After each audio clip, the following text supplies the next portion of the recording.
Star Citizen is in spooky event mode, so we're going to be looking at that and all the latest news and a summary of what's been happening the week ending the 3rd of October 2021. The day of the Vara promotion is on. There are ghoulish green paints available for the Drake ships that are in game, so you can buy skin for the Cutlass. And that skin is actually fully working on all of the Cutlass variants as well. There are a range of Drake ships available for purchase as well that come with those green paints as standard.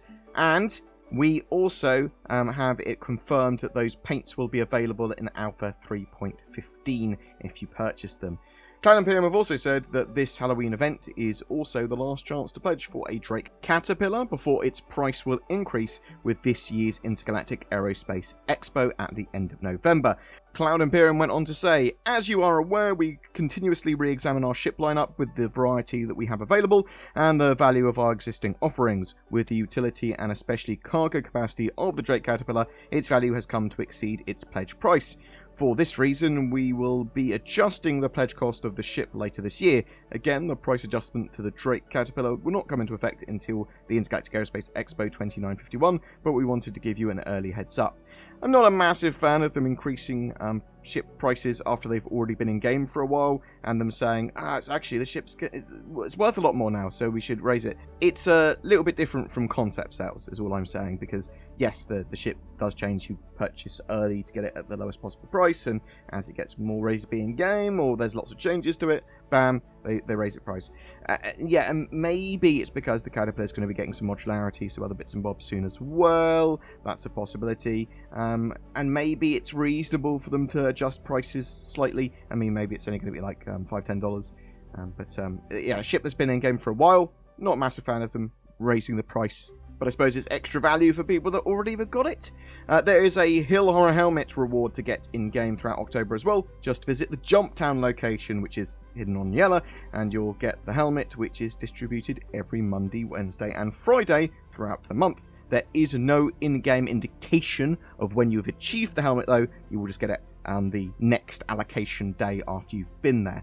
There is a pumpkin carving and an in-game cave running competition that's also going on. I'll link those down below for those that are interested. You can also pick up those Fieldsbury creepy bear head masks throughout October as well. I think it's a bit of a shame, though, that we don't have a sort of more interactive event going on. I mean, last year they obviously had the kill 50 unique players with the Gladius or the Glaive, and I was hoping to have something else like that, a bit more advanced than that this year, but hopefully we'll get some cool events throughout 3.15, 3.16 to make up for that, and maybe next year we'll have something else interesting here. This week's sneak peek appears to be a laser trip mine gadget that we'll be getting in the future.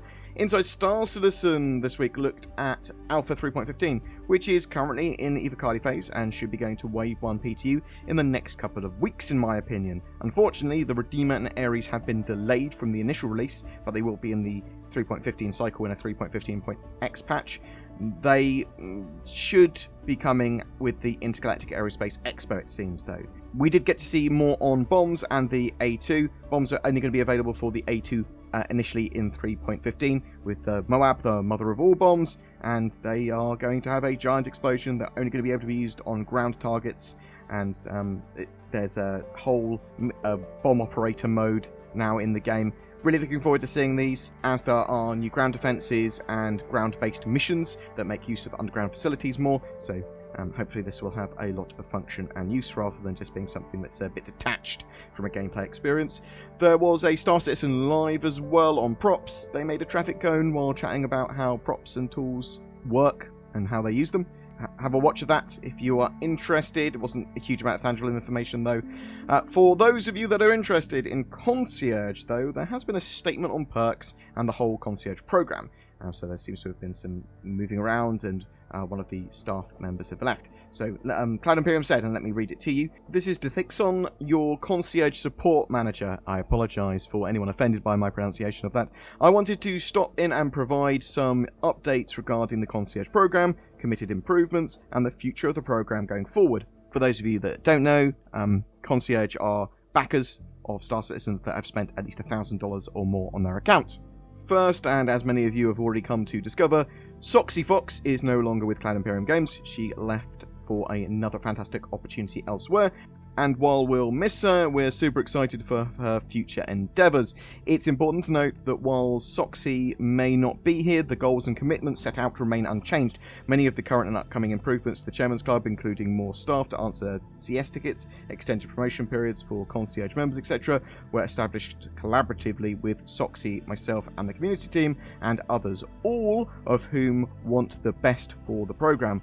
While Soxy was certainly a driver of the programme, she was part of a larger team, and that team is still here, although it's traditionally operated behind closed doors. It's time for us to come out a little bit more, and that's why I'm reaching out on Spectrum. We're also actively looking to backfill Soxy's position, so for those qualified and interested in joining the team, don't hesitate to throw your name into the top hat. In April, we dropped a note on Spectrum recapping the results of our Chairman's Club survey from end of 2020, detailing some of the enhancements we are bringing forward to the programme. We also said we'd be back in a quarter to talk more. First, we're sorry that we're late. We were prepping messaging after Soxy departed, and then of course the business of Invictus Launch Week, Alien Week, Alpha 3.14, and more consumed us.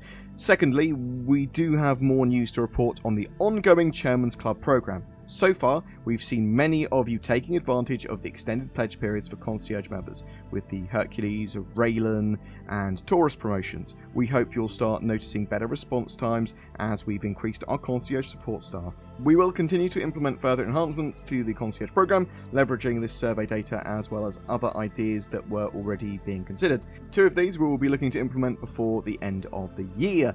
All Concierge members will be granted additional buyback tokens. We're still ironing out the details on the frequency and quantity, but we will update you when we have this information. All Concierge members will be granted a free Star Citizen digital download as soon as they reach the Chairman's Club. The digital download will be permanently added to your account to provide more flexibility in fleet management. This allows you to melt packs without having to worry about losing game access, which could be the case when melting a pack with a game package. This perk in particular is a very common Concierge support inquiry due to loss of game access upon someone melting, so hopefully this alleviates these scenarios from happening. So that's actually happened to one of my mates, actually a few of my mates. They have melted one of their ships and then gone, I can't play Star Citizen anymore, even though I spent $5,000 on the game. Cloud Imperium went on to say, in addition, we've invested more time into expanding our dedicated Concierge support team, and our new hires are close to wrapping up training. We look forward to more rapid response times to submitted support tickets. With these improvements and more coming down the pipe, we're feeling good about the direction we're taking for the programme, much of which is due to your feedback. Thanks for that. Lastly, I'll be hovering around Spectrum in the interim to provide both updates as we have them and to ensure your voices are being heard. See you in the verse and on Spectrum. So, I like Concierge getting more involved with the Concierge community. Concierge, I do want them to have little bonuses for backing the game, but I don't want them to have huge, tangible, in-game advantage perks or anything like that. But more flexibility, more things for them to buy. They are the whales of Star Citizen which fund large portion of the game, and it makes sense for Cloud Imperium to market towards them to some degree, and I don't think they're forgetting the larger player base as well.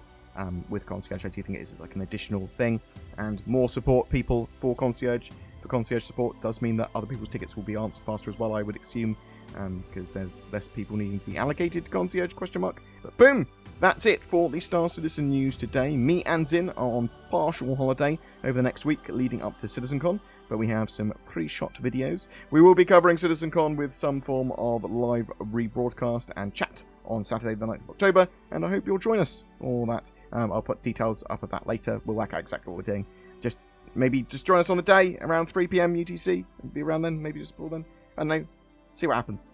Are you looking forward to CitizenCon? Are you upset that the Ares and Redeemer have been delayed? Are you a Concierge member and like, yay, Concierge things? Or are you someone that goes, there should be no Concierge is bad? Whatever your thoughts, I'd love to hear from you in the comments below. Some people say I shill for NordVPN, but listen to some of these comments that I just made up. I've never felt the love of a woman before, but then I got NordVPN, and that didn't matter.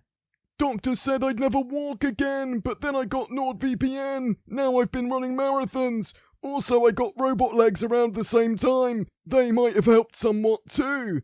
I was a tone-deaf pirate, but after getting NordVPN, I'm able to play the saxophone. Go on, Zin, try and animate all of this. Click then explode to get NordVPN. It might lead you to a more fulfilling life, but more likely, it will just help protect you from the terrors of the internet. What ship are we giving away in October? It is one of the most exciting ships we've given away, and one of the most popular. It's the Argo Cargo. So many people liked it, we thought we'd give one away, instead of a Mercury Star Runner, or a Carrack or something else. You can do fun things, like fly around a planet, or fly very slowly into the sun. And it also makes my top 16 ships that I liked in the ship showdown this year. Me and Zin are sort of on holiday for a week, so we had to quickly film a ship giveaway, so we do have CitizenCon coming up, and we may have some other things going on the channel that will make it worth your while commenting, so do what you want. I'm not your dad. You should definitely press the join button below my videos, though, and you should certainly like and subscribe and bell bother. Click on the bell. I don't know what it does, but it makes me money somehow. I don't know. I don't know what's going on. Thanks very much for watching, though, and I'll see you in the next one.